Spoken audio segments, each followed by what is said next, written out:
تبدیلی زبان کی فطرت ہے۔ ہر دور کی زبان پچھلے دور سے تھوڑی یا بہت مختلف ہوتی ہے۔ خصوصی حالات میں یہ عمل اور بھی تیز اور زیادہ نمایاں ہوگا۔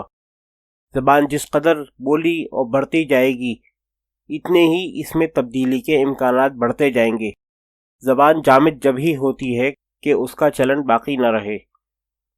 زبان جتنی پھیلے گی، اتنا ہی اس میں مقامی لب و لہجے، تلفظ اور محاورے کا تنوع پیدا ہوگا۔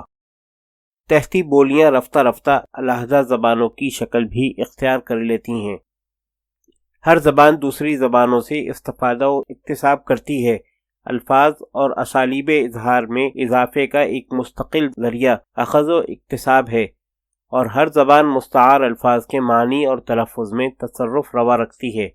یہ عموماً نادانستہ طور پر ایک قدرتی عمل ہوتا ہے۔ یہ زبان کے بارے میں چند مسلمات ہیں۔ انہیں اس لیے دہرایا گیا کہ ان کے حوالے سے موجودہ تالیف کے مقاصد کو واضح کیا جا سکے اور کوئی غلط فہمی پیدا نہ ہو۔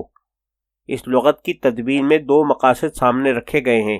ایک خالص علمی پہلو رکھتا ہے اور دوسرا عملی ضرورت کا تقاضا ہے۔ علمی مسئلے کے طور پر یہ بات دلچسپ اور تحقیق کے قابل ہے کہ اردو نے دوسری زبانوں سے اخذ کردہ الفاظ نیز اپنے ہی موروثی الفاظ میں کیا تصرفات کیے ہیں۔ یہ تصرفات اب سے پچھلے دوروں میں ہمارے پیش روؤں نے زیادہ دل کھول کر روا رکھے تھے۔ یہ آزادہ روی خود اعتمادی کی دلیل تھی، یعنی بولنے والوں کو اپنی زبان کے مزاج اور اس کے وقار کا پاس تھا۔ وہ خود کو دوسری زبانوں کی روش کا پابند نہیں سمجھتے تھے، بڑے اعتماد کے ساتھ لفظوں کو جس طرح چاہتے بولتے اور برتتے تھے اور پوری طرح اپنا لیتے تھے۔ مستعار الفاظ جب تک مقامی لب و لہجے کے لیے اجنبی رہے گا اور اپنی اصلیت پر اصرار کرے گا، اوپری شمار ہوگا، پوری طرح جزو زبان نہ بن سکے گا۔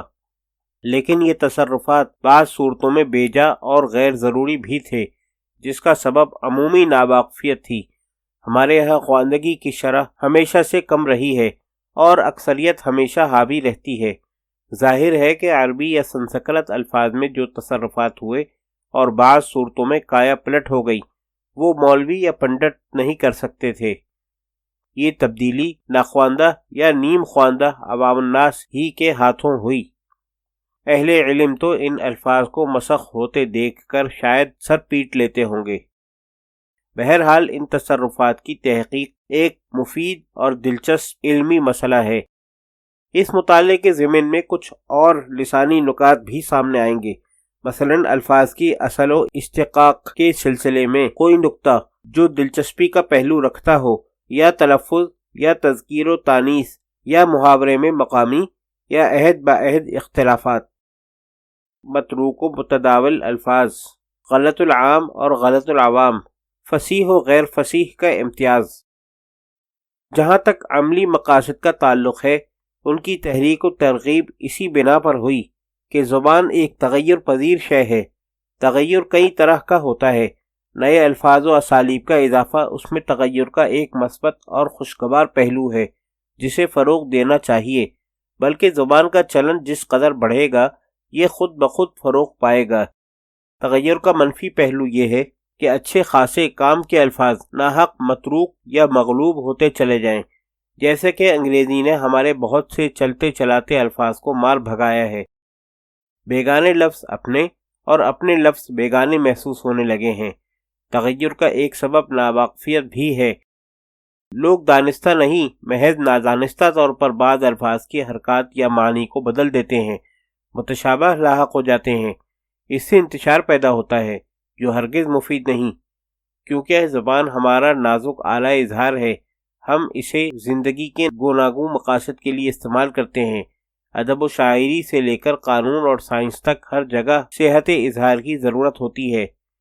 الفاظ کی صحیح قدر و قیمت یا ان کے معنی اور محل استعمال کی بابت اشتباہ نہیں ہونا چاہیے۔ چونکہ زبان میں بدلنے اور بکھرنے کا رجحان پہلے ہی موجود ہوتا ہے، اسے سنبھالنے اور سمیٹنے کی اور بھی زیادہ ضرورت ہے۔ انگریزی دنیا بھر میں پھیلی ہوئی زبان ہے اور اس میں بھی لب و لہجے کا اختلاف موجود ہے۔ خود جزائر برطانیہ میں بھانت بھانت کی انگریزی بولی جاتی ہے، مگر اس کا ایک معیار بہرحال قائم ہے جس کے بغیر یہ علمی اور سماجی ضروریات کو کما حقہ پورا نہیں کر سکتی تھی۔ جدید دور میں عوامی ذرائع نشر و ابلاغ کی بنا پر معیار کو سنبھالنا آسان ہو گیا ہے۔ کسی چیز کو بھی اس کی فطرت پر نہیں چھوڑ دینا چاہیے۔ تہذیب اور ترقی تو نام ہی فطری میلانات کو قابو میں رکھنے اور فطرت پر حاوی ہونے کا ہے۔ زبان ایک بڑھتی اور پھیلتی ہوئی بیل کی طرح ہے۔ اس کو زیادہ سے زیادہ مفید و کارگر بنانے کے لیے اس کی بھی پرداخت ضروری ہے۔ ہم اپنے ہاں ایک مربوط و منظم معاشرے کی تشکیل کے متمنی ہیں، جو پڑھا لکھا ہوگا، معیار کی اہمیت کو محسوس کرتے ہوئے اس کا پاسدار بن جائے گا، اور الفاظ کو صحت کے ساتھ بولنے اور برتنے کا قائل ہوگا، جو ہر طرح کی ادبی، سماجی، قانونی، علمی اور سائنسی ضروریات کے لیے لازم ہے۔ اس زمن میں سب سے اہم بات الفاظ کی حرکات اور ان کے معانی و محل استعمال کو مد نظر رکھنا ہے۔ فطری لب و لہجے کا فرق اہمیت نہیں رکھتا۔ ہم عربی کے حروف سا، ح، ذال، طا، صاد، غاد، قاف کو صحیح مخارج سے ادا نہیں کرتے۔ اس میں کوئی مذائقہ بھی نہیں، صرف ان کے املا کو شناخت کے لیے قائم رکھا ہے، کیونکہ املا کی تبدیلی سے نہ صرف الفاظ کا رشتہ ان کی اصل سے ٹوٹ جاتا ہے، بلکہ شکل ہی بدل جاتی ہے۔ مطالعے میں لفظ کی شکل ہی پہچانی جاتی ہے، ہجے نہیں کیے جاتے۔ لفظ کی شکل کا بدلنا ایسا ہی ہے جیسے آدمی کا ناک نقشہ بدل جائے، پھر اسے پہچاننا مشکل ہے۔ املا کو تبدیل کر دیا جائے تو پڑھی لکھی آبادی بھی تقریباً ناخواندہ ہو کر رہ جائے اور پڑھنے لکھنے کی مشق و مہارت کھو بیٹھے۔ اس نقصان کو کوئی قوم یا اس کی کوئی پیڑھی برداشت نہیں کر سکتی، ورنہ انگریزی کا املا بدل چکا ہوتا، جو بغایت بے قاعدہ واقع ہوا ہے۔ ہمارے یہاں حرکات کے لیے مد، زبر، زیر، پیش، الف، واو، یہ، بڑھیے، جزم، شد وغیرہ مقرر ہیں۔